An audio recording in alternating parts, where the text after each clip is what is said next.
शादी की बात चला रहे हैं, चाहे लड़का हो लड़की हो, तो अपने स्तर पर रिश्तों में कोई दरार ना आए, इसलिए पहले से ही जांच पड़ताल कर लीजिए कि कैसा है, पारिवारिक बैकग्राउंड कैसा है। बाद में लड़के को पता चलता है कि लड़की ऑलरेडी 3 लोगों से शादी कर चुकी है। कि महिलाओं को प्रताड़ित किया जाता है, अब पुरुषों को भी प्रताड़ित किया जा रहा है। अपनी सास के भी गहने जेवर अपने साथ लेकर रफू चक्कर हो जाती है। माँ गायत्री देवांगन भी उसका साथ दे रही थी, लड़की पूजा देवांगन की। शादी करो और झूठे केस लगा के पुरुषों को फंसा दो। जिनको कानून में संरक्षण प्राप्त है, ऐसे लोग अब उसका दुरुपयोग भी करने लगे हैं। कहते हैं शादी जन्म जन्मांतर का बंधन होता है, और हमारे यहाँ खासकर हमारे देश में शादी को एक पवित्र बंधन के रूप में माना जाता है। और एक बार जब शादी हो जाए तो आखिरी सांस तक 7 फेरों में जो कस्में वादे रहते हैं उसको निभाने की कोशिश दंपतियां करते हैं। लेकिन आजकल हमारे देश में एक अलग ही तरह का व्यवस्था बनता जा रहा है, एक नया तरीका का ट्रेंड बनता जा रहा है। खासकर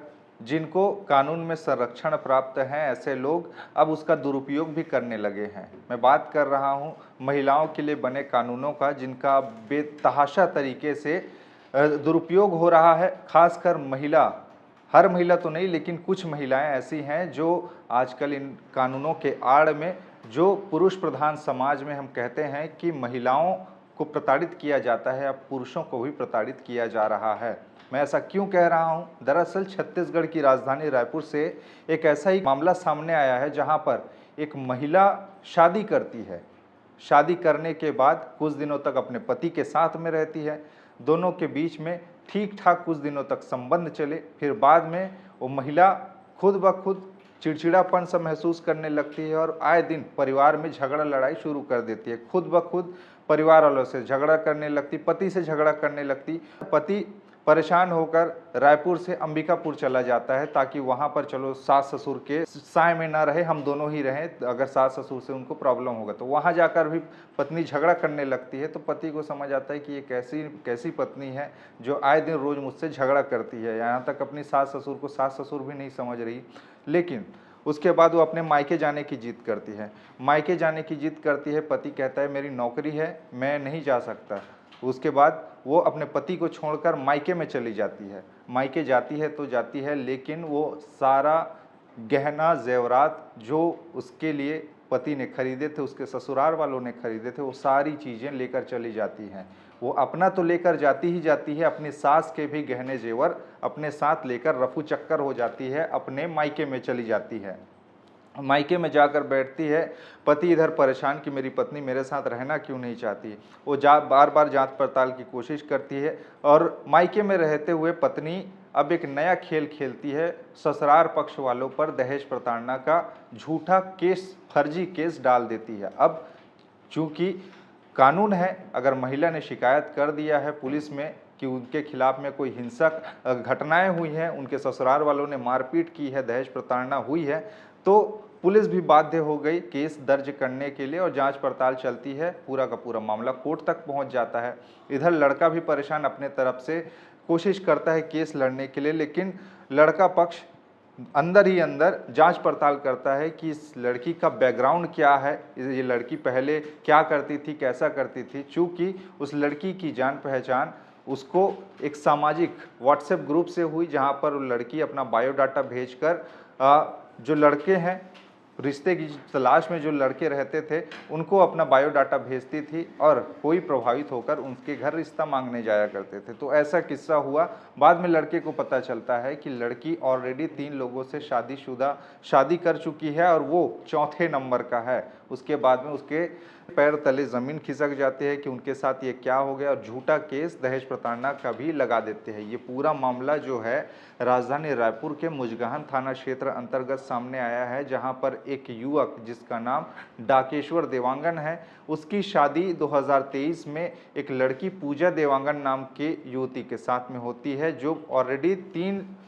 पुरुषों से पहले भी शादी कर चुकी थी, लेकिन खुद को कुंवारी बताकर अपना बायोडाटा देवांगन जो उनके सामाजिक जो ग्रुप होते हैं, व्हाट्सएप ग्रुप होते हैं, उसमें भेजा करती थी। और उसी में से डागेश्वर देवांगन को देखकर उसको लगा कि ये मेरे लिए उपयुक्त वधू हो सकती है और इसके घर में रिश्ता लेके जाया जाना चाहिए। और डागेश्वर देवांगन रायपुर से आरंग चले जाते हैं अपने परिवार वालों को लेकर, लड़की जो युवती है पूजा देवांगन उसके घर में रिश्ता लेकर, और उसके बाद में दोनों की शादियां भी हो जाती है बढ़िया से 2023 में। लेकिन कुछ दिनों ही हुए थे उसकी शादी को, लेकिन आए दिन उनके बीच में झगड़ा लड़ाई शुरू हो जाता है, लड़की ही झगड़ा लड़ाई शुरू कर देती है। उसके बाद में डागेश्वर जो कि एक प्राइवेट कंपनी में जॉब कर रहा था, बैंक में जॉब कर रहा था, वो परेशान रहता अपनी पत्नी से कि वो झगड़ा करती है, लेकिन पत्नी झगड़ा करने के बाद अपने मायके जाकर बैठ जाती है।